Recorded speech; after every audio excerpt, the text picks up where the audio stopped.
आगरा से एक दिल दहला देने वाली खबर आई है, जहां आरोप है कि एक पूर्व फौजी की पत्नी को जिंदा जलाकर मार दिया गया है। बताया जा रहा है कि विवाद बच्चों के बीच हुआ था, जिसके बाद बात इतनी बढ़ गई कि एक पक्ष ने दूसरे पक्ष की महिला को पेट्रोल डालकर जिंदा जला दिया। इलाज के दौरान महिला ने दम तोड़ दिया है। इस वारदात को लेकर अब पुष्पांजलि इको सिटी कॉलोनी के लोगों में काफी गुस्सा और नाराजगी है। हालांकि पुलिस जांच की बात कह रही है और अब तक 2 आरोपियों को पकड़ लिया गया है, गिरफ्तार किया गया है। लेकिन पूरा मामला क्या है, आगरा में क्या हुआ है, सबसे पहले आपको यह बताते हैं। बताया जा रहा है कि इस पूरी खौफनाक वारदात की शुरुआत बच्चों की मामूली झड़प से हुई। बच्चों के बीच मामूली झगड़े के साथ इसकी शुरुआत हुई। एक पूर्व फौजी अनिल कुमार और भरत खरे के बच्चों के बीच झगड़ा हुआ, जिसके बाद भरत खरे ने SC/ST एक्ट के तहत अनिल कुमार के परिवार पर केस दर्ज करवा दिया। इसके बाद समझौते के लिए भरत खरे के घर पर पंचायत हुई, जिसमें सोसाइटी के कुछ लोग भी शामिल हुए। पूर्व फौजी अनिल कुमार से 10 लाख रुपए मांगे गए, लेकिन अनिल कुमार 10 लाख रुपए देने पर राजी नहीं हुए। आरोप है कि अब इसके बाद जब अनिल कुमार अपनी पत्नी के साथ अपने घर लौटने लगे, उसी दौरान भरत खरे और उनके साथ के कुछ लोगों ने अनिल की पत्नी को पेट्रोल डालकर जिंदा जला दिया और उसके बाद जब उन्हें अस्पताल ले जाया गया तो वहां उन्होंने दम तोड़ दिया है। तो ये हैरान करने वाली खबर और रोंगटे खड़े कर देने वाली खबर आगरा से है, जहां एक पूर्व फौजी की पत्नी की जिंदा जला करके उनकी जान ले ली गई है। उन पर पेट्रोल डालकर आग लगा दी गई। बच्चों के मामूली से झगड़े से इस विवाद की शुरुआत हुई। पुष्पांजलि इको सिटी कॉलोनी की ये खौफनाक वारदात है। अनिल कुमार, भरत खरे, इन 2 परिवार हैं, उनके बच्चों के बीच झगड़े की शुरुआत हुई। भरत खरे ने फिर SC/ST एक्ट के तहत अनिल कुमार के परिवार पर मुकदमा दर्ज करवा दिया और फिर समझौते के लिए एक पंचायत बुलाई गई। पंचायत में शामिल होने के लिए अनिल कुमार पहुंचे और पंचायत ने यह कहा कि 10 लाख रुपए आप भरत खरे के परिवार को दें। और इस पर जब अनिल कुमार राजी नहीं हुए तो फिर भरत खरे के साथ आए लोगों ने अनिल कुमार की पत्नी पर पेट्रोल डालकर उन्हें जिंदा जला दिया। और अब आपको सुनाते हैं इस पूरी वारदात को लेकर स्थानीय लोग, जो वहां के लोग हैं, वो क्या कह रहे हैं। अभी मुझे जानकारी मिली, रात को मिली थी कि मतलब इन लोगों ने आग वाग लगा दी है उनमें। तो मैं गई थी हॉस्पिटल, मैंने उनसे पूछा, मेरे सामने ही बयान हुए थे। उन्होंने मुझसे कहा था कि यहाँ पे पंचायत हुई थी, उसके बाद मतलब खरे जी और उनकी बीवी ने 10 लाख रुपए मांगे तो उन्होंने मना कर दी। फिर वो 5 लाख पे आ गई कि 5 दे दो, तो भी वो बोली मेरे पास नहीं है। उसके बाद जब काफ़ी उन्होंने हाथ पैर जोड़ेंगे, काफ़ी लोग थे, जब वो जाने लगी तो खरी जी की बीवी ने उनके बाल खींचे पीछे से और पता नहीं उनमें उनके पति ने तेल वेल डाल के आग लगा दी। वो बस इतना ही बोली, फिर वो बेहोश हो गई थी मेरे सामने, क्योंकि मैं 2:30 बजे वहाँ से आई हूँ, मैं हॉस्पिटल में ही थी उनके साथ।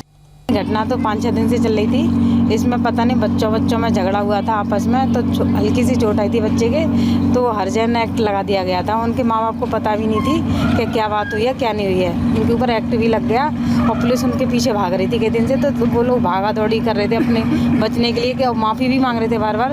तो कल उन्होंने एक साजिश के तहत बताया कोई मीटिंग रखी थी, तो मीटिंग में कोई कॉलोनी के कुछ लोग थे और उनके रिश्तेदार आए थे, तो उनके सामने उनको बहुत जलील किया गया और 10 लाख रुपये मांग रहे थे। और फिर उसके बाद पता नहीं बार बार उठ के इधर उधर, क्योंकि यहाँ पे सभी लोग मौजूद थे कॉलोनी के भी। क्या हुआ फिर उसके बाद वो खुद ही बयान दे के गई हैं कि कुछ लोग अज्ञात लोग उनके घर में गए थे, पेट्रोल छिड़क के उनमें आग लगाई गई है।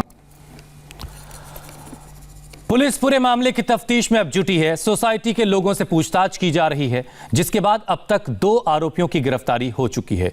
एक छोटे से मामूली से झगड़े के बाद एक महिला को जिंदा जला दिया गया। अनिल कुमार की पत्नी, जो एक पूर्व फौजी हैं, उनकी पत्नी को पेट्रोल डालकर जिंदा जला दिया गया। उन्होंने अस्पताल में इलाज के दौरान दम तोड़ दिया है। पहले 2 परिवारों के बीच में बच्चों को लेकर कुछ झगड़े की बात आई थी। उसके ऊपर थाना ताजगंज में मुकदमा भी पंजीकृत किया गया था। कल हमें सूचना मिली थी कि एक महिला ने अपने आप को शायद कुछ उसके साथ घटना हुई है, कुछ आगजनी हुई है। उसी आगजनी को न लेके उसकी जो बर्न बॉडी थी उसको लेके अलग अलग हॉस्पिटल्स में भी गए थे। साथ ही में इसका जो इलाज हेतु उसको दिल्ली रेफ़र किया गया था। और कल खबर मिली थी कि दिल्ली में उस महिला की मृत्यु हो गई है। उनके परिवारजनों ने एक तहरीर दी है मुकदमा न पंजीकृत न करने हेतु 302 IPC में, और उसी उसी में 2 लोगों की गिरफ्तारी करके उनको आज जेल भेजा जा रहा है। इसमें पंचायत हुई थी, पंचायत वाले लोगों ने कुछ सूचना इस तरीके की आ रही है, इसमें अभी इन्वेस्टिगेशन में कुछ चीज़ें बताई जाएगी। पंचायत करने वालों पर कार्रवाई होगी। अब इसमें इन्वेस्टिगेटिंग अधिकारी का ये ओपिनियन है, उसमें क्या क्या घटनाएं हुई थी, क्रम क्या था घटनाओं का, किस प्रकार से घटनाएं हुई थी, इसमें पंचायत हुई थी कि नहीं हुई थी, इसमें सारी चीज़ें जो है विवेचक द्वारा पता की जाएगी और जो संबंधित लोग हैं उनके खिलाफ कार्रवाई की जाएगी। और हैरानी की बात यह है कि पुलिस अब जो जांच की बात कह रही है, लेकिन लापरवाही के गंभीर आरोप भी पुलिस पर हैं। सोसाइटी की एक महिला ने इस पर क्या कहा है, जरा वो भी सुनिए। अपने काम से उस दिन चौकी पे थी तो मैंने फौजी भैया और उनकी बीवी को वहाँ पे देखा, ये दोनों रो रहे थे वहाँ काफ़ी। तो हमने दरोगा जी से भी मतलब बात करी कि आप इनको छोड़ दो, वो बिल्कुल सुनने के लिए तैयार नहीं थे। और दरोगा जी ने, जो योगेश जी हैं, उन्होंने मेरे सामने उनको गाली दी कि चल निकल यहाँ से, तू तो ऐसी केस कराती रहेगी। तो वो और ज़्यादा रोने लग गई। हमने काफ़ी प्रयास किए लेकिन उन्होंने उनको बिल्कुल फौजी भैया को छोड़ा ही नहीं। फिर उसके बाद वो बहुत ज़्यादा ही रोने लग गई, गिड़गिड़ाने लग गई। जिन्होंने केस किए थे खड़े हैं और उनकी बीवी हैं, तो उन्होंने मेरे सामने उनके पैर भी पकड़े थे वहाँ उस टाइम पे कि जो गलती मेरे बच्चे ने करी है, मैं तो थी भी नहीं उस टाइम पे, जो हो गया आप वहीं ख़त्म करिए। लेकिन वो बिल्कुल राज़ी नहीं थे। वो दोनों की दोनों योगेश दरोगा जी के साथ में अंदर बैठे थे, जिसके बाद मुझे और सुनीता जी को भी बाहर निकल दिया था, जो फौजी भैया की बीवी थी। उन्होंने बिल्कुल भी संगीता जी की बिल्कुल ना सुनी ना मेरी सुनी। हम लोग वहाँ से फिर आ गए थे क्योंकि मैं अपने काम से गई थी। मैंने यही देखा था कि दरोगा जी ने भी काफ़ी मतलब उनसे बदतमीज़ी करी, तू तड़क करके बात करी और गेट से बाहर निकल दिया था कि चल निकल यहाँ से। तो पुलिस पर लापरवाही के गंभीर आरोप भी हैं। हमारे संवाददाता अतुल भाटिया इस खबर पर और ज्यादा अपडेट के साथ हमारे साथ जुड़ चुके हैं। अतुल, एक मामूली सा बच्चों का झगड़ा और उसमें एक महिला को जिंदा जलाकर मार दिया गया। पुलिस पर जो आरोप लग रहे हैं, पुलिस की उस पर क्या सफाई है और अब तक क्या अपडेट है आपके पास? जो एक केस दर्ज करवाया गया था भरत खरे के परिवार की तरफ से, क्या पुलिस ने उस मामले को हैंडल करने में वाकई कोई लापरवाही बरती जिसका नतीजा इतना खौफनाक रहा? बिल्कुल हुसैन, देखिए जिस तरीके से ये मामला जो है वो 2 बच्चों को झगड़े को लेकर था और इसमें जो है पहले SC/ST एक्ट का जो है वो दुरुपयोग होता है। 10 पंचायत बैठती है, 10 लाख रुपए की डिमांड जो है वो पूर्व फौजी के परिवार से की जाती है। इसके अलावा बाद में जो है 5 लाख रुपए उनसे मांगे जाते हैं और जब ये परिवार ये कहता है कि वो पैसे देने में सक्षम नहीं है, उनके खिलाफ मुकदमे लगवाए जाते हैं, थाने उनको बुलाया जाता है। बाकायदा जो दरोगा है थाने का वो उनको डराता धमकाता है और उसके बाद इस महिला को जिंदा जला दिया जाता है।